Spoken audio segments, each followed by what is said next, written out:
everyone, my topic is brainstem syndromes. I will be trying to summarize it. First, in brainstem, we have midbrain, pons, and medulla.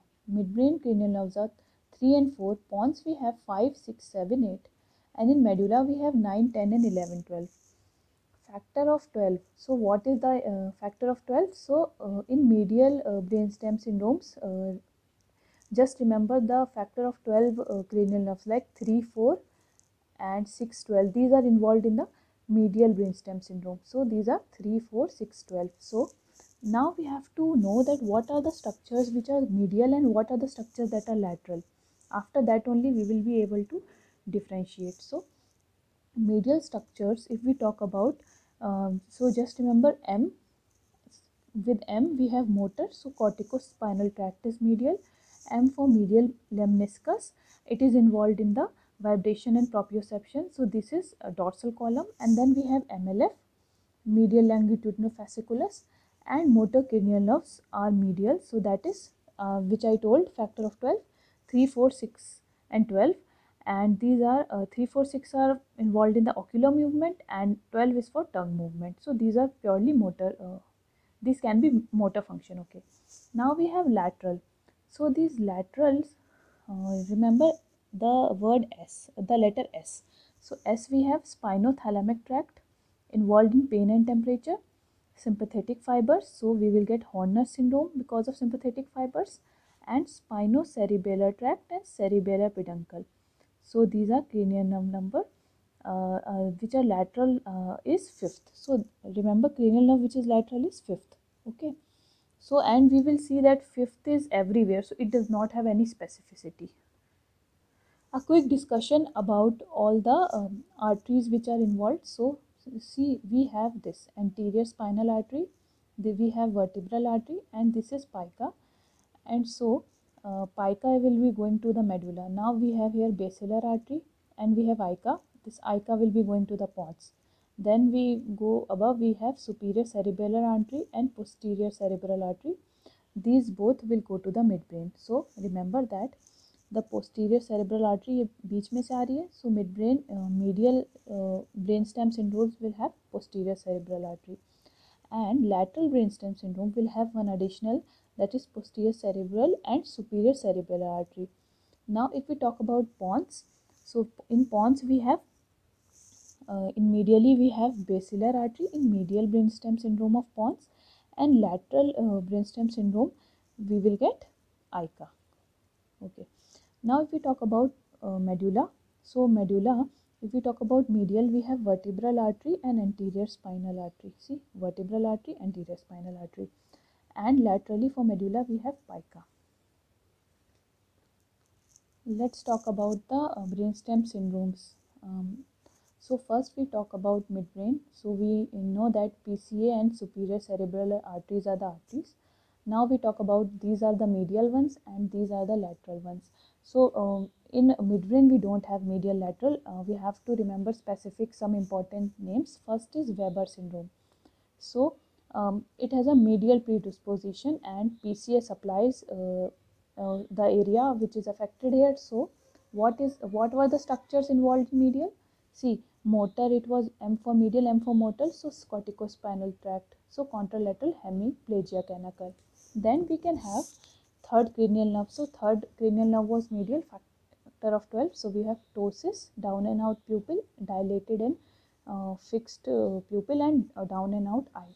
Now we have corticobulbar tract which is involved in crus cerebri. So we will remember that contralateral paralysis of lower part of the face and tongue is there, and substantia nigra is involved, so contralateral Parkinsonism is there. So this was Weber syndrome. These are four most important points about it. Now if we talk about Clot syndrome, so in Clot syndrome we have third cranial nerve involvement. So we have ptosis and pupil is dilated and fixed, and red nucleus involvement. So we have because of red nucleus involvement we have contralateral tremor and ataxia. Now we have Benedict syndrome. So in Benedict's it is a combination of both Weber and Clot. So here we have third cranial nerve involvement, contralateral hemiplegia because of corticospinal tract involvement can be there, and contralateral facial lower paralysis And we have contralateral tremor ataxia because of redness. So both the features of Weber and Klotz is there in Benedict's. So Benedict is this. Now another we have Northern syndrome, which has third cranial nerve involvement and superior cerebellar peduncle involvement. So we will get ataxia and third cranial nerve. We will get ptosis and pupil is fixed and dilated.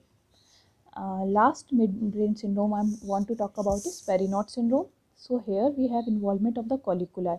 So because of the collicular involvement, we have loss of the gaze, upper gaze, ARP, that is light near dissociation is there, convergence, retraction, nystagmus is there, and lid retractions, Collier sign is there. So this was about midbrain syndrome. If we talk about Pons, so Pons onward we will be classifying the brainstem syndromes into medial and lateral. So medial we were having basilar artery, and lateral we are having ICA. So these arteries are supplying. So medial, remember Millard-Gubler syndrome and Foville syndrome. So Millard-Gubler is a ventral pontine injury की वजह से हो रहा है, and Foville syndrome occurs due to dorsal pontine injury. So what are we getting in Millard-Gubler syndrome? So in Pons we have 6th, 7th cranial nerve, so 6th nerve involvement. We have medial squint, lateral rectus palsy. 7th we have facial palsy, so both are ipsilateral, and corticospinal tract involvement as medial corticospinal tract is so we will get contralateral hemiplegia. Corticospinal tract, remember M for motor, M for so which was the corticospinal tract function. Now if we talk about Foville syndrome, dorsal pontine injury. So we have here also 6th nerve, 7th nerve and corticospinal involvement, so same things.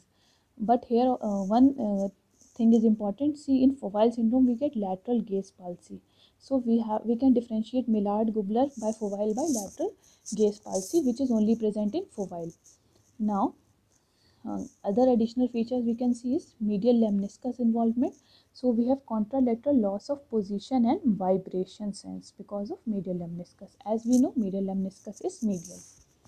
Now another medial Pons syndrome is Raymond-Seston syndrome because of 6th cranial nerve involvement and corticospinal tract. So we have because of that we have contralateral hemiplegia, and 6th nerve involvement will get medial squint and lateral rectus palsy, everything like that. So these three were medial Pons syndromes. Now if we talk about lateral Pons syndrome, we have only one Marie-Fox syndrome. So here, so as for spinal lemniscus, as we remember that lateral structure was starting from S, so spinal lemniscus involved here.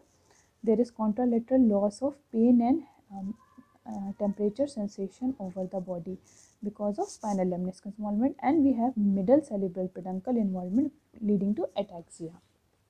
So these were Pons syndrome. Let's come up to medulla. So we have medial and lateral. Medial one is Dejerine syndrome and lateral is Wallenberg syndrome. So in Dejerine syndrome medial we have both vertebral and anterior spinal artery involvement. Because in medulla these arteries are supplying, and in Wallenberg syndrome laterally we have vertebral artery more than pica involvement.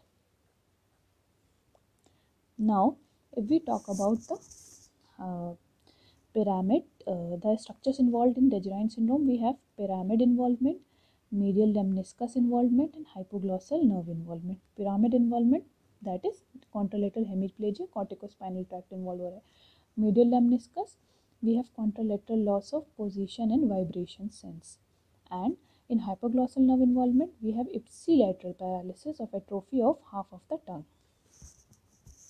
So if we talk about the Wallenberg syndrome, see, so many features are there. First, inferior cerebral peduncle involvement can lead to ataxia. Vestibular nucleus involvement will lead to giddiness, vertigo, diplopia, nystagmus, vomiting. Nucleus tractus solitarius involvement is there, so leading to taste loss. Lateral spinothalamic tract involved, so there will be loss of pain and temperature on the contralateral side. Spinal nucleus involvement is there, so there is loss of pain and temperature sensation over the face ipsilaterally. There is descending sympathetic pathway involvement, and so Horner syndrome will be there. And in nucleus ambiguous, that is ninth and 10th, there is paralysis of the muscles of the palate, pharynx and larynx. So the features of this Wallenberg syndrome are so many. So remember, you can that every almost every feature is there. Just